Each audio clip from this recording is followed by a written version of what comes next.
Okay, good evening and welcome to the Committee of the Whole meeting for the 14th Council, Happy Valley-Goose Bay for the month of August. There are no motions to be made tonight. It's for discussion only. I'd like to call the meeting to order and move on to Finance, Administration, and Policy. Community CSR. Okay, I'm sorry. We'll move directly into Community Services and Recreation, and Councillor Winters, if you can provide an overview from that department, please. It's pretty straightforward. I was just wanting to get our CSR director down here so we can just discuss one item from his manager's report. There's no recommendations or anything from my department. Okay. The one thing that I wanted to discuss here as council was the Sports Hall of Fame. We've got the last update from the last 3 meetings that the Sports Hall of Fame, just give me a second.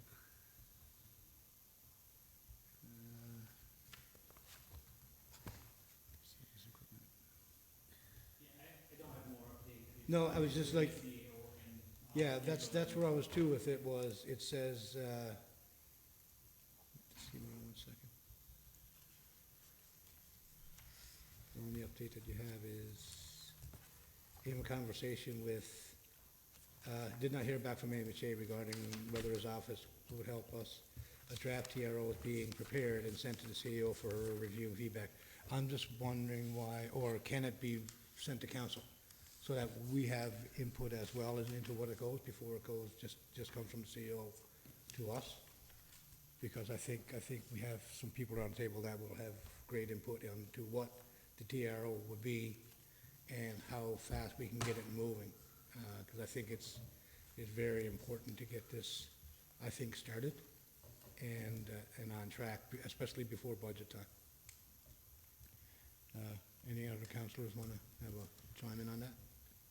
Yeah, I mean, we've been talking about it for quite a while now, so maybe it's time to get it moving and get some input from, like you said, around the table. Yeah, I'm just wondering why, would it be an issue if it came to council instead of a draft going to the CEO for her review and feedback before it goes to council? Because I think this could be a document that we could all help on. Yeah, I would think that, of course, the CAO would have to review. Oh, definitely. And approve Before it recommendation actually comes, comes yes. to council. And then council can have that discussion then, I would think. And if we need to call in Mr. Demers, we can do so. And give us an overview, and as long as we're prepared and we're able to have an informed discussion, I'm fine with that. Yeah, well, my reasoning is, like I said, if we're going to do anything with the Sports Hall of Fame, it's going to have some sort of funding through budget, and budget is going to sneak up on something that's pretty quick now. It being August, we only got 3 months before budget time. Why wouldn't it go to council before it goes to the CAO for us to review? Well, a briefing note would have to be approved by the CAO. Because we're probably gonna add on or make Yeah. changes. That's where my thought process is. We can provide input, and then we can bring it back to you guys, and then you guys can finish it up or whatever you got to do with it before an actual TRO comes out, right? Is developed and signed out by council. Yeah, I'm sure council would review the terms of reference prior to it going out anyway, and have input, right? Yeah, I'm just on the mind of if it can come to all of us. Yeah, so it's gonna take we're gonna have more than one sit-down session, is that what you're saying? I'll say it's a very lengthy document. Very good. Yeah, which is fine, but again, if we were to have eyes on it too, before you guys go through it all, then it comes to us, and then we come back to you guys, instead of, or what I'd like to see is it come to everybody, and then we can all look at it and say, is this needed, is this not needed, sort of thing. I just want to, I don't want to speed up the process where we lose anything out of it. I just want it sped up so that, like I said, for me, it's gonna have to be a budgeted item. And I wanna get this off the ground with budget by, at least by the end of the year. Okay, so we can have a rough idea when we can have a draft terms of reference? Yep, I'd say Maybe early by the next next meeting? Yeah. Okay, Perfect. perfect, thank you. And then we can get an update next month, right? Yep. All right, that's the only thing I had. Like I said, looking at your report, moving on, it's excellent, I think. When I do provide the full committee report at council, like again, Rib Fest, all the stuff that you got going on, and it's gonna be cooling up the summer. Like I said, lots of work and congratulations, or thanks for all that you've done this summer. Amazing job. But that's all I had was the Sports Hall of Fame. Okay, anybody have any want- comments on that? Not on the Sports Hall of Fame, but I wanted to, while our director's there, to clarify some negative feedback we're getting on the survey. We knew this was coming, but I think what people are misunderstanding is there was a resident who submitted a letter requesting a change of a facility. And, you know, no one's saying the names are gonna be changed, but there's some negative feedback here, because I think they're misunderstanding or misreading, but the point that the other facilities were listed is where there's some negative feedback. So, I don't know, Dominic, if you wanna add anything more to that, but just to clarify that there was a resident who submitted a letter requesting a name change of a facility. That's correct, and then council directed us to consult the population, so we didn't. I don't think that one works either. There, that There one we go. does. Okay. So that's correct. Council, we received a letter asking to revise the name of a park. Council directed us to consult the population. That's what we did. In the process, we did it to all the facility under community service and recreation. And it's like, the council had no intention to change name or not change name. They wanted to capture feedback. So it's great that people are explaining and getting great background information why some names should stay there. So at this point, it's like, I encourage everyone to answer the survey and pass their comment. So that- We have facilities that are not named too, That's correct, and they're right? there. So hopefully we'll get some suggestions on how to move forward with those. I think the only thing I will say to it, and I'd say this to anybody who asks me out there, is the council did not review the survey before it went out. So probably in the future, if there's surveys like that, then maybe we should read them first before they, and have our input on them before they go to the public. We did say that we wanted a survey done, yes, we did. But some of the facilities that were listed, I guess, we weren't aware that they were gonna be on there, so. Just to clarify that for the public, that, someone did request a name change, and that's where it originated from. I don't think people quite read that right. Yeah, I think some people read into it, whatever once they see name change, they just made assumptions that things were going to be changed, which is not the case. No. So we don't have a policy on this, in terms of naming facilities in our community. We don't have a policy, and this will help guide the development of a policy as well. And I think as well, Deputy Mayor and Mayor, that, you know, once things hit social media, people are automatically getting on the defensive. Yeah. And, you know, I had dozens of people reach out to me saying, you know, basically, what do you think you're doing? You're gonna rename all these buildings, but it's basically nobody took the time to go through all the information before they, you know, basically jumped on Facebook and said, you know, they're renaming everything. So there's a lot of misinformation out there because people didn't actually read the information to begin with. So. Right, and we're just trying to be open and transparent to let the public know that we did have a request, and we don't have a policy. So, you know, this is a good exercise, like I said, and hopefully at the end of the day, we'll be, you know, have a policy in place that will identify or determine how we go about naming facilities in our town. Well, because I've told some people that contacted me that if we didn't go out to the public, we'd be criticized for that. Yeah. If we changed the name, so we're trying to be transparent and be accountable to the community, right? Yeah, I think Councilwoman. that was where the request came from, when we did request you to do this. Yep. And that's fine. And like, again, we're going back to saying there's no policy, because there is no policy. I believe this is the fourth time that there was an attempt to change Husky Park's name. Yeah. And there's no policy for us to fall back on, which was hence the request 2 months ago. And we did discuss this several times during council of the forum and during, like I say, council of the whole, sorry.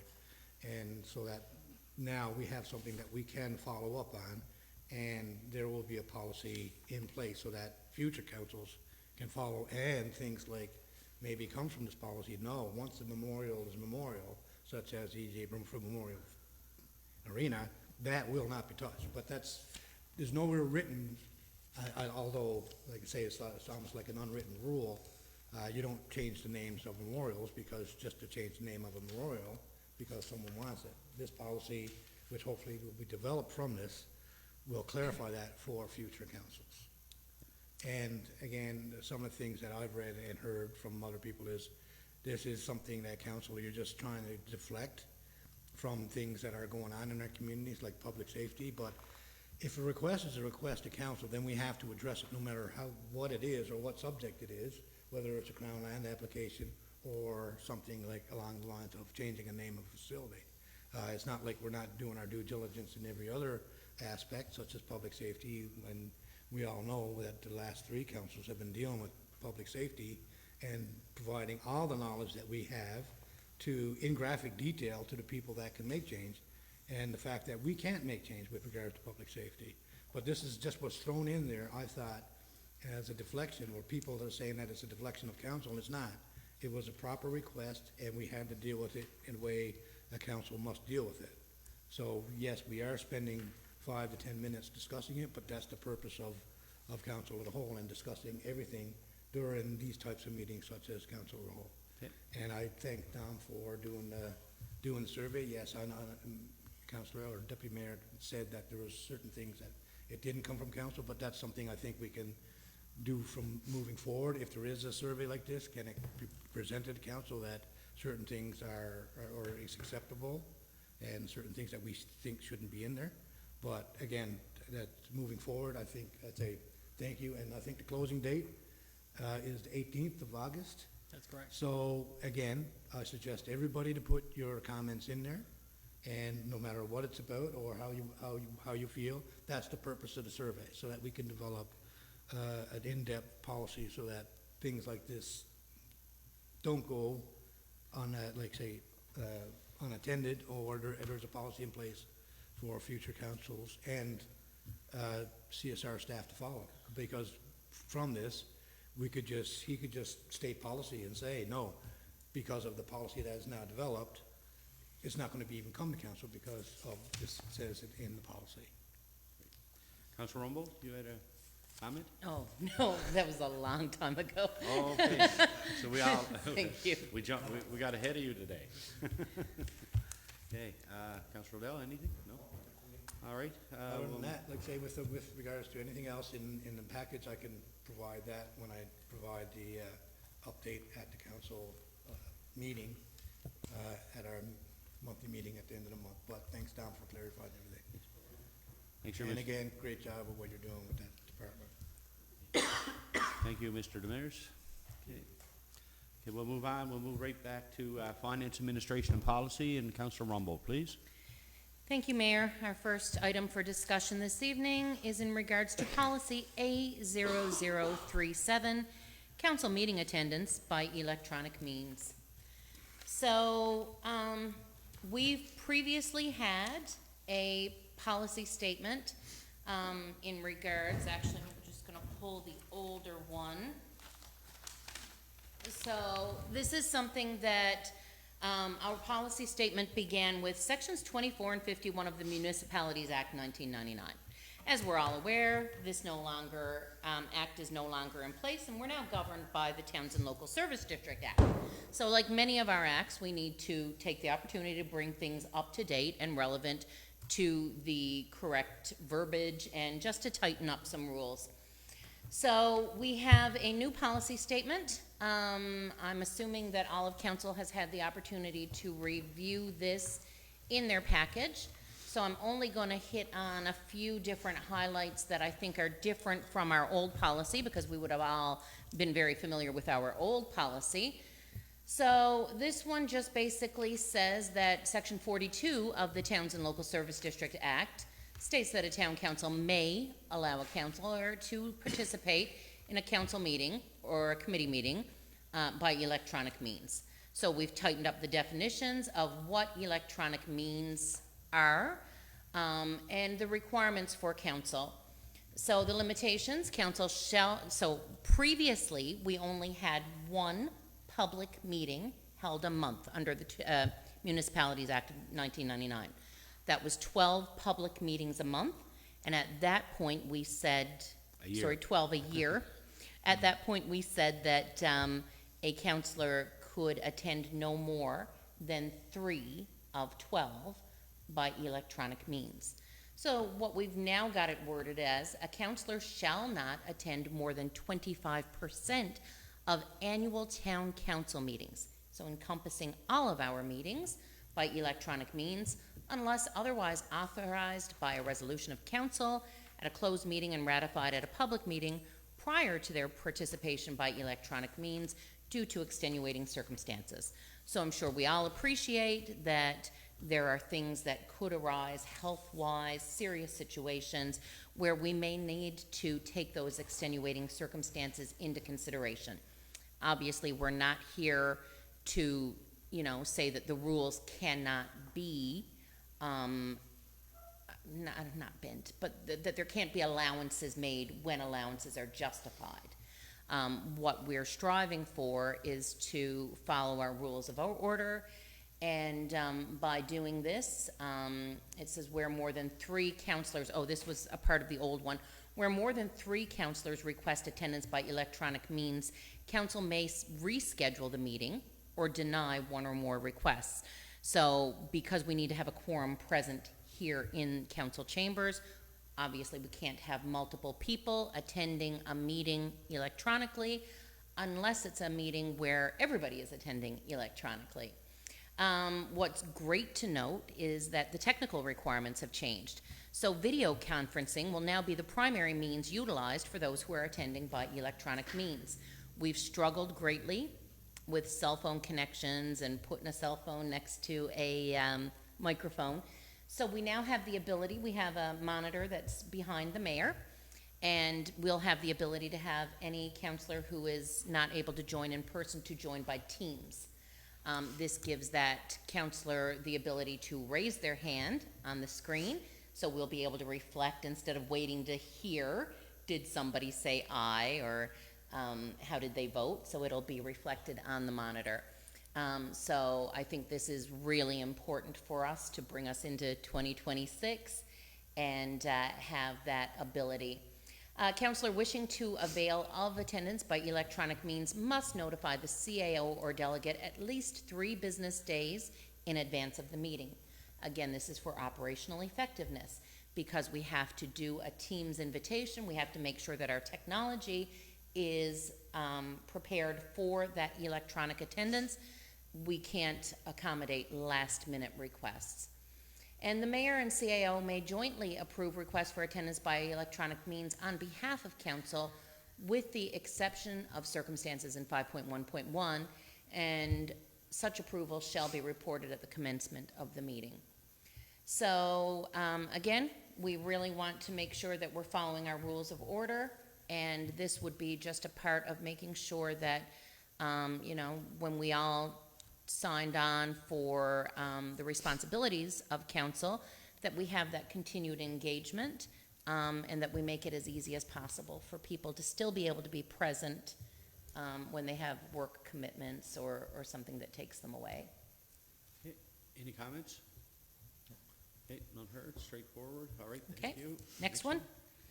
Next one is even more straightforward. So low-income property tax relief request. Oh, sorry, no, I'm skipping. Labrador Grenfell Health Annual Charity Golf Day. So we have received a request from Labrador Grenfell Health to submit a town team to participate in the annual charity golf tournament on September the 10th, 2026. So fortunately, we've had lots of advance notice. There is not a recommendation at this time. This is for council's discussion. But I would think that our briefing note would indicate that this is something that has been done many times before, and that with the healthy donation budget that we do have, that we would be able to support putting a team into this. So does anybody have any input into whether this is a reasonable request or what they'd like to see us Want do? to pay Deputy Mayor? No. I think this happens every year, and it seems to be quite well received. Yeah. Just basically for what the money is going to. Yeah, Yeah, so the it's a money great will cause. be reinvested into required medical equipment used at the hospital or clinics throughout Labrador. Yep. No, I think if we can get a team in, it shows our council and our town support for it as well, instead of just a monetary donation. Yeah. By having normally staff have or council there to actually participate, it gives awareness that we are. And what's the date of that, Councilor Rumble? That one is going to be held on September the 10th, Thursday, September the 10th. All right. Any other discussion on that? No? Okay, next one, please. Okay. My next one is a low-income property tax relief request for 41 10th Street. We have been approached by a resident on behalf of her,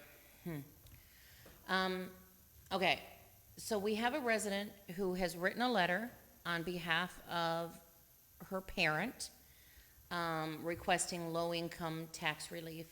What we need to discuss, or what, will result in us having a recommendation at our next meeting, is that our low-income tax relief application process has some stipulations.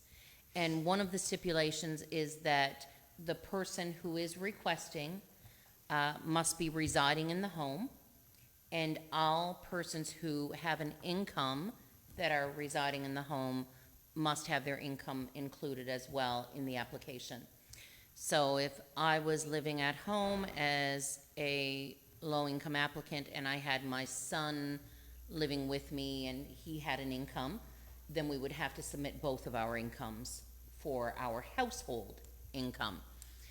If you do not have that home as your primary residence, and like we've had discussion about, if somebody's a snowbird and they spend 3 months in Florida and then they come home and they have 9 months in Happy Valley-Goose Bay, Happy Valley-Goose Bay is still their primary residence.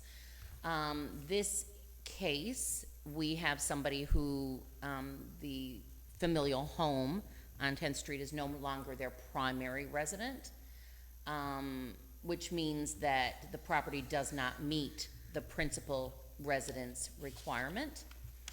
And so we need to discuss how we would proceed, because the request is from a family member to say, please reapply the previously applied discount.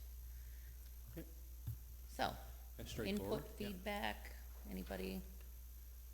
No, So is I this think something that that the we- policy is working and has worked quite well for us. And, you're gonna have cases like this pop up from time to time, but the policy's there for a reason. I think it's important to note that the intent of that policy is to alleviate financial hardship on people who are living and maintaining a home. And so we're not trying to be difficult or, to not assist where assistance is needed. But if somebody is no longer in the familial home, it is not their primary residence, then, it doesn't meet the criteria as it's intended. Okay. Okay? Councilor Odell? Yeah, just one point, should we wrap some verbiage around those concerns that we may have with regard to the policy, or is it fine to leave it as is? The and policy, I think, is pretty straightforward. Okay. It outlines It is that that's the case. Okay, no. Yeah. Okay. And my final one, that will come forward with a recommendation at our public meeting, is in regards to a request for an exemption for business tax. So the Kinsman Connect Community Center has requested an exemption from business tax for the 2025 and 2026 taxation years, including a full refund of business tax paid on the basis that the organization operates as a nonprofit and uses its funds to support community needs. So what we need to consider as a council is that they have not given us at this time sufficient information to determine eligibility of the appropriate level of tax relief under our tax policy F0009. So as F0009 stands today, there is a application that you fill out, you provide, financial statements, and you meet an eligibility criteria.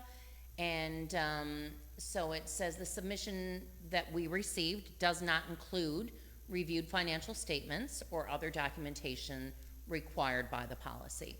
So without the financial information, the town cannot determine at this point in time whether this organization qualifies for tax relief. So I'm just gonna look to our CAO before I turn this over to council for discussion.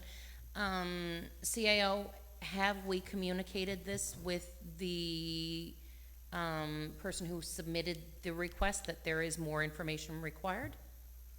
That I don't know. Our Director Okay. of Corporate Services was dealing with this one, Okay. and he's currently on leave. Okay, so, what we'll do is we'll ensure that somebody in the corporate services department or somebody follows up and makes them aware that their application was received, but it was received incomplete, and unless we receive information to apply the policy against before our public meeting, at this time, it wouldn't be something I think that council would be able to proceed with.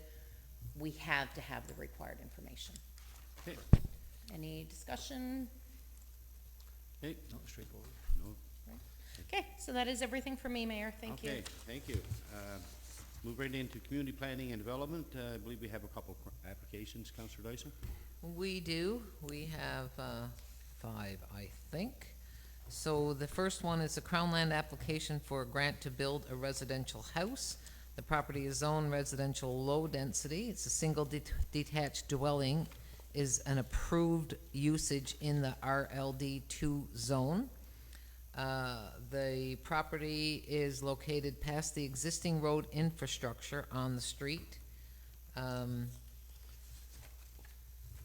The access to the town roads and fronting is onto a public road, and the conditions under the definitions, all buildings shall front onto a publicly maintained road, and the front wall of a building shall face the street on which it is located and shall have a civic number.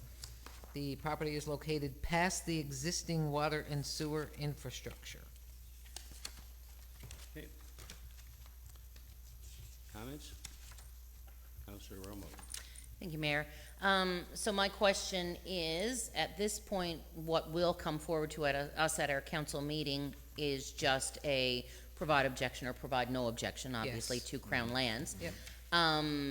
But I just would like to ensure that the applicant realizes that if they have the Crown Lands permitted, if they actually acquire the lands, that they would have to pay to be hooked up to municipal water and sewer. So, I know it's not, we're not obligated to have those conversations before a request to build comes forward, correct? But, you just almost hate to see somebody go through all the trouble of acquiring the Crown Land only to realize, oh my goodness, I didn't know that municipal water wasn't serviced on this lot. I'm sure that would be a condition of the. I think that would be communicated, or Yeah. would need to be communicated. Yeah. And it also goes back, it speaks to the bigger picture of the issues that we've had in dealing with some of Crown these Lands. applications coming forward from Crown Lands. And we've had those discussions with the province, and, we will continue to have those. Hopefully, things will start to run smoother, because the province did commit to working with the town on these issues, because these have not this particular piece of land, but there have been multiple pieces of land within the town limits that have came to council. The council have provided objection, and Crown Lands have ignored the council's concerns. So this is something that, like I said, we are working with the province on making things better. Yeah, and just to add to that, we've been quite clear with the province as well that we're not happy with the way Crown Lands have been dealing with some of these applications in the past. and we'll continue to voice our opposition to some decisions which really goes against council and council's wishes, as well as the, I guess, in terms of long-term planning for our community, so. Anything else? No? Okay. Next one, Okay, Councillor. the next one is a Crown Lands application on the Route 660. The application is 44980 Newfoundland. This is a Crown Land application for license to occupy for an access road. The property is zoned resource. Access roads are permitted in all zones when associated with a permitted use. The access road is associated with quarry permit 71113470. And it's noted that the motion came to council back in May. It was carried unanimously that the Community Planning and Development Committee recommended at the time that council provide no objection to quarry application. That was involved in that. But as per the correspondence dated in August, the quarry permit has still not been approved. The Crown Lands application for the LTO is still under review with the department. They also need to have a PRZ permit in place from Government Services, and also a development permit in place. So the LTO, the license to occupy, and the PRZ, protective road zone, those are things, again, that fall with the province, and we've had those discussions with the province as well, waiting on the province to rubber stamp certain things so that things can move forward. So that's to do with that Crown Lands application 165729. Okay, thank you. Any discussion? Councillor Rumble. Yeah, just wanted to note, I guess, to me, when this one comes to council, it wouldn't be a hard no, it would be a not right now, right? It's a, we can't do this right now for the following reason, but if A was in place, then we could proceed with B, but we can't jump to B without A. So, it's just, it sounds to me like an application kind of where the cart is ahead of the horse, Yeah. and we just need to wait for, am I interpreting that correctly? That is correct, Okay. Counselor.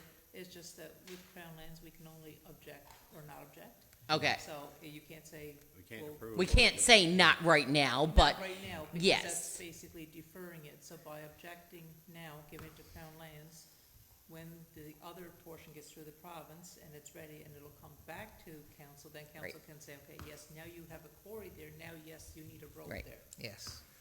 I wonder if the applicant is aware that this is being held up through Crown Lands. Well, it's not Crown Lands now, it's the It's other the government province. departments for the quarry permits. Right. Yeah, Yeah, service so, and but why would they bring it back to the town if, would they not know that it's still being worked on by other departments? quite possible they don't. Well, again, Deputy Mayor, I mean, we've had a lot of issues with Oh, I Crown know, we Lands. just met with the minister and told him all our issues, Yeah. and Service NL with their heels dragging, Yeah, and all the issues we're dealing with here month after month with Crown Lands, but nobody, it's on deaf ears. Yeah. Nobody's really doing anything about it, so. I expect they thought that it was, by the time this came to council, that it would be done, and it could be by the time in 2 weeks' time. yeah, could be in 2 weeks, But yeah. it might be September.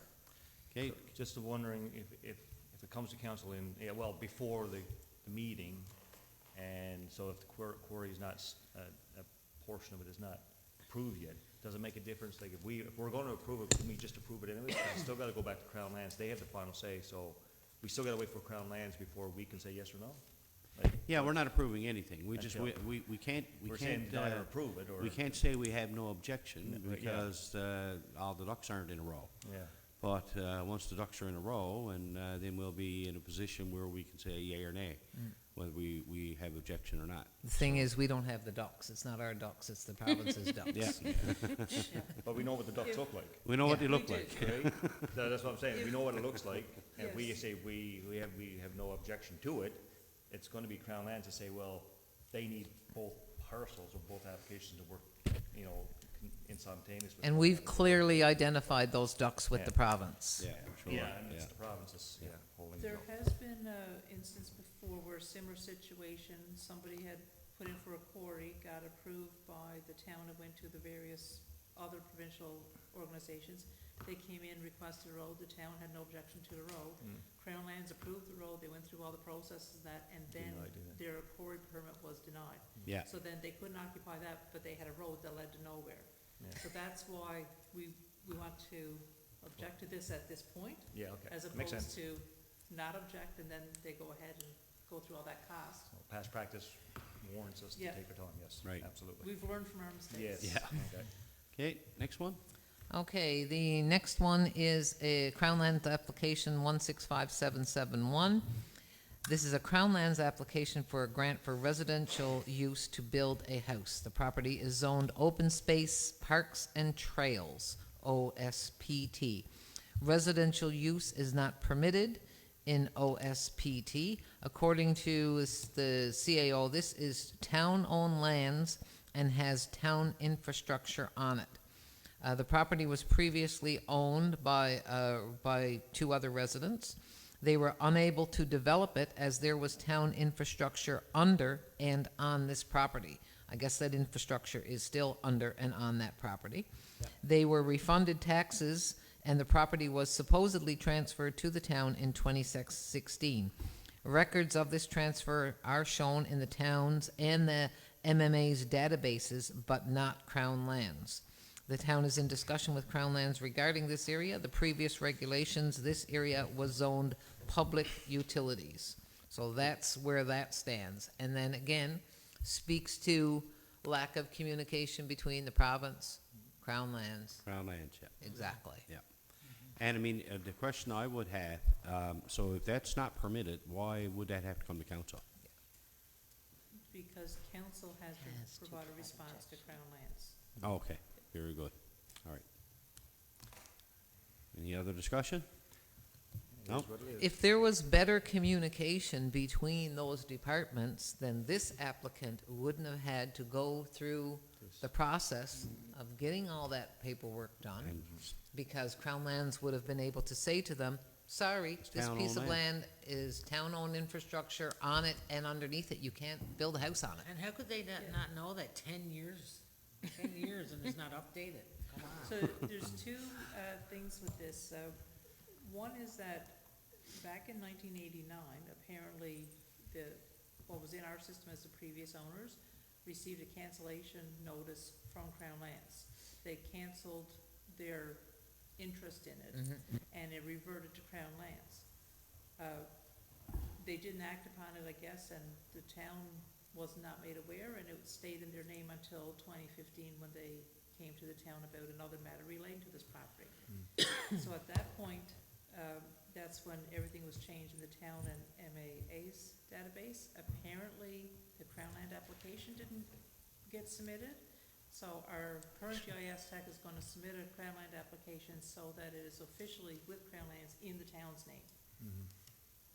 Yeah, I know. Things Okay, fall through the cracks. yeah. I mean, it goes back to it being zoned as OSPT, and we all Yeah. know that that is not touchable. Residential is not permitted in a OPT. So why, this is where I'm confused, of why would it come back to us when it's, I know, like, when we have to discuss discretionary use, is discretionary use, has to come to us, but this should be just like a flat out no. It's because Crown Lands put in a notice to the town. If the resident went to Crown Lands and they did their homework and said, oh, this is an OSTP zone, then Crown Lands might have been able to tell them that you don't do, but Crown Lands does not look at our zoning. And it's funny, because They don't look at our zoning, but they do look at our zoning when it's convenient. Municipal it's affairs convenient, does, Yeah, not Crown Lands. That's various other organizations and departments. Okay. too many departments by the sounds of it. Yeah. all right. Anything, you got two more? Yeah. Yep. Okay, the next one is the applicant is looking to operate a home-based business for the operation of a tattoo shop. The property is zoned residential low density, and as per section 6.3 of the Municipal Development Regulations 2018 to 2028, the home-based business is a discretionary use in this zone. The applicant owns the property and lives at the location. The business office will be operated on the main structure. Adequate parking spot will be provided. The discretionary land use ad was placed on our website for comments from July 15th to the 22nd for the full 7 days, as required by the town development regulations, and the town did not receive any comments or concerns with regards to the application to the date. And of course, to follow up the town's regulations and conditions, it must comply with municipal development regulations, all other provincial and federal authorities, obtain application for occupancy, business registration, obtain a fire, life, and safety inspection. Operations shall be per the noted conditions in submitted discretionary use application, and the business does not result in traffic congestion, on-street parking overflow, electrical interference, fire hazards, or health hazards. Okay, thank you. Any discussion on this one? Okay, none. We'll move on to the next one, please. Okay, and the last one is the applicant is looking to operate a home-based business for the operation of a short-term rental accommodations. The property is zoned residential varied density, and as per section 6.3 of the Municipal Development Regulations 2018 to 2028, a home-based business is a discretionary use in this zone. All the required services will be done at the location. On-site parking access for the client. A discretionary land use ad was placed on the website for comments from July 22nd to July 29th for the full 7 days, and the town did not receive any comments or concerns. The application would require, of course, the town regulations and conditions, compliance with municipal development regulations, compliance with all provincial and federal authorities, obtain application for occupancy, business registration, a fire, life, and safety inspection, and operations shall be as per noted conditions in submitted discretionary land use application, and it does not result in traffic congestion, on-street parking overflow, electrical interference, fire hazard, or health hazards. Okay, thank you. Any comments? Okay, none. That's it for you, Counselor? That's it for me, Mayor. Thank you. I got a question, Mayor. Okay, thanks, sir. On your committee, I might have got a response, I don't know, but there was another home-based business application. I might have got a response on it, I sent it out. Nomadic Surface Solutions, is that coming this month, or? I sent an email on it, but I don't- did see a note on that, I but don't it's know not if in the there was a packaging. response or not. From my understanding is the engineering tech that went back to the applicant because they needed to update their information or their forms. I don't know if he's heard back from them or not. Okay. Okay. All right. It? Yeah. Okay, so moving into protective services, Deputy Mayor, do you have anything you want to bring up this I'm month? just gonna talk about public safety again, which I talk about every committee of the whole and every public meeting. You know, I'm still, as all of us are seeing comments out there, what's the town doing, they're more interested in surveys and public safety and whatever, but rest assured, residents of Happy Valley-Goose Bay, we're doing everything in our power, when it comes to public safety. We're having many meetings, we're doing whatever we can to try to, find a solution to this ongoing issue. We met with, Minister Ottenheimer, Minister Evans, MHA Russell, RCMP, just a couple weeks ago.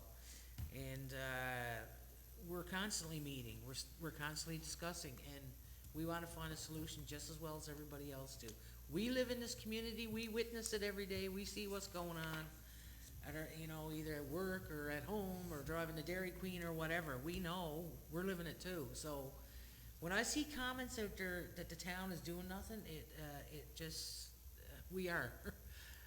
I can't stress enough, we're doing what we can as a council. All of council's engaged, and this is a priority for us to try to find a solution to this issue. I seen in the report cleanup orders, for July, there was none, but, that I seen anyway, but, I think we should be doing more cleanup orders around the community. There's certainly some properties that could be cleaned up. If any of us drive around, you can see that there's certain areas that need to be cleaned up.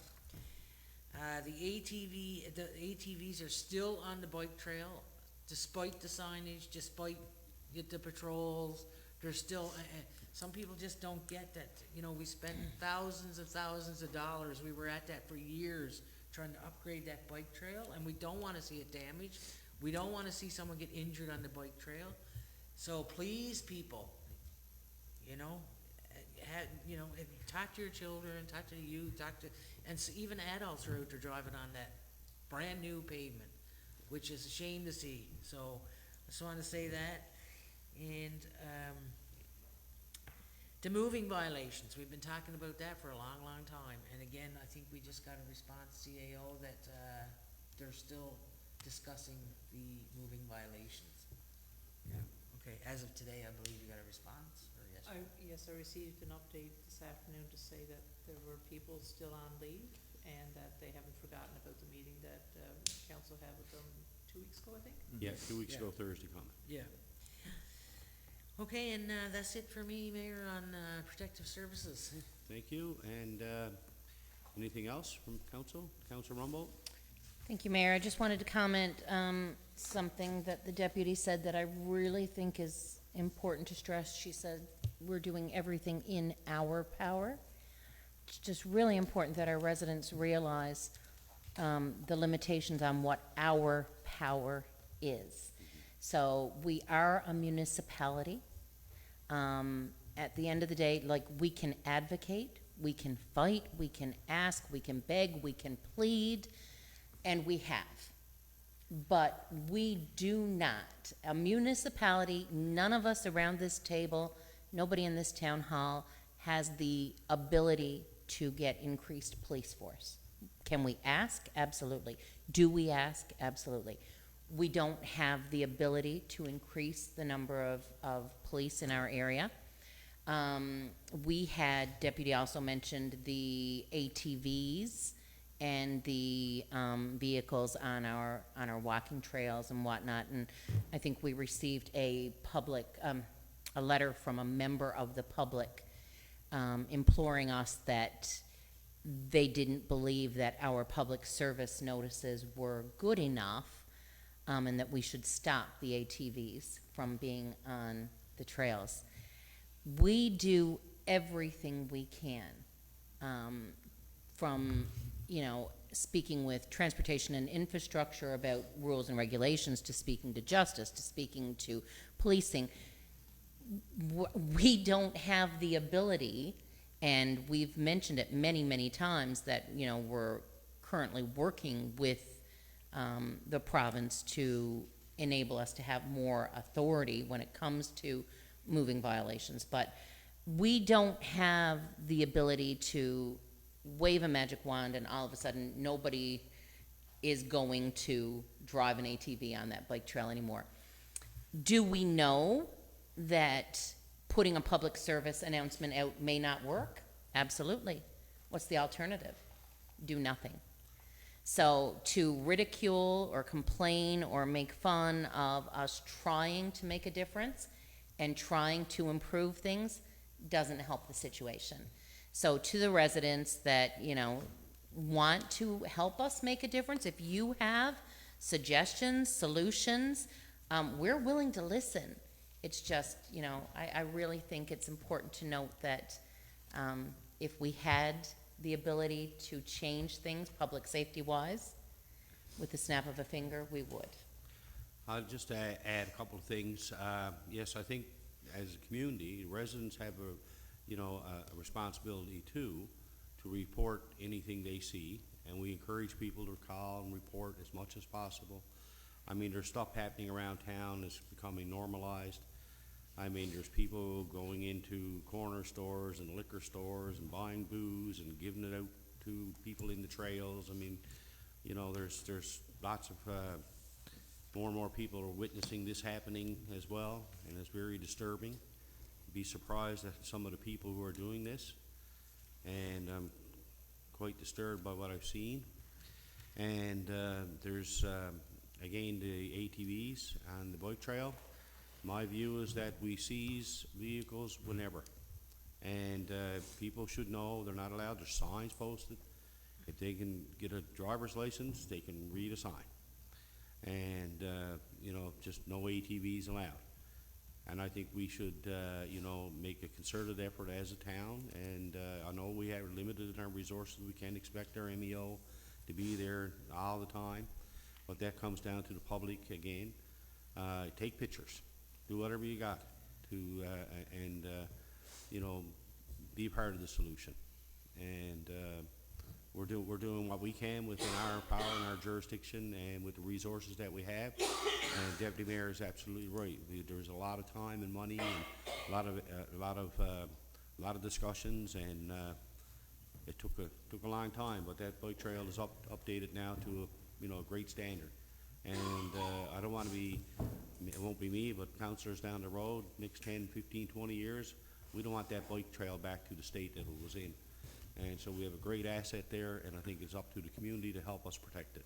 I think I agree, Mayor. I think it's so important to look at some efforts in, like you said, if we have to start, the town has to make an effort to seize some of these vehicles or four-wheelers or whatever that are on there. It'll get the message out once it's done that you can't do it. And we're threatening to do it, or we have the ability to do it, or the authority to do it. I think doing it will send a message, and it only takes seizing a couple of four-wheelers or bikes at some point, and people are going to say the town means business in protecting our infrastructure. Yeah, exactly. Councilor O'Dell? Yeah, so again, like the saying says, many hands make light work, and this is a situation where it does. The community itself as an entirety help one another and report these things and identify issues is what we need. Also, the reporting mechanism, it's great.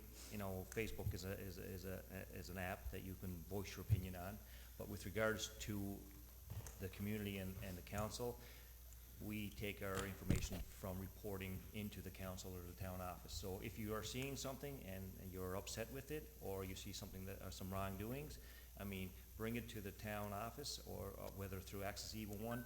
That gives us ammunition when we're going to the provincial government looking for resources. We can't use Facebook posts to say, look at what people are posting. So you can post it on Facebook, absolutely, you have your right to do so.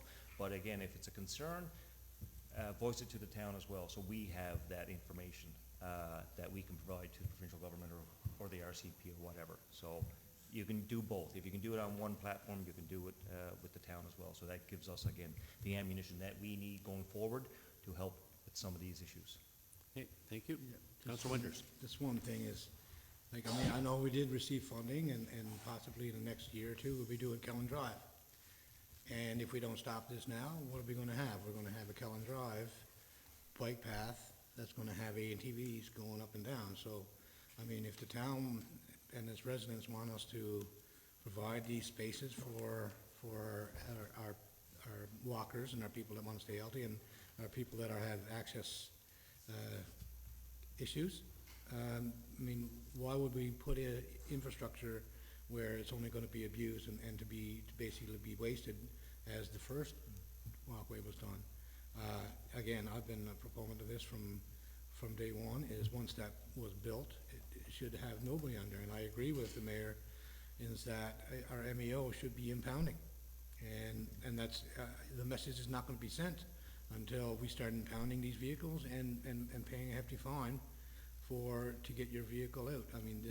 This is for people with accessibility issues. We had Mr. Dye in here screaming, well, not screaming at us, but telling us, which is something that we needed to hear, is that there's no infrastructure for people with accessibility issues. And this was almost $1 million worth of a trail that we had built, and now it's being abused. And now we have more funding for Kellen Drive, and will we see the same thing? I don't know. But again, it's something that we need to crack down on, and I agree, 100%, is impound a vehicle and don't give it back until there's a hefty fine paid. CL, anything you want to add? Nothing? I just wanted to say one more thing on the public safety.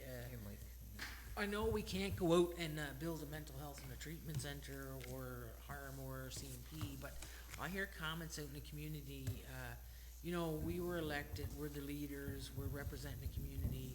Some people feel that public safety is not a town issue, and some people feel that it is. And I believe as elected officials, we definitely should be taking the lead on this issue that's happening in our community.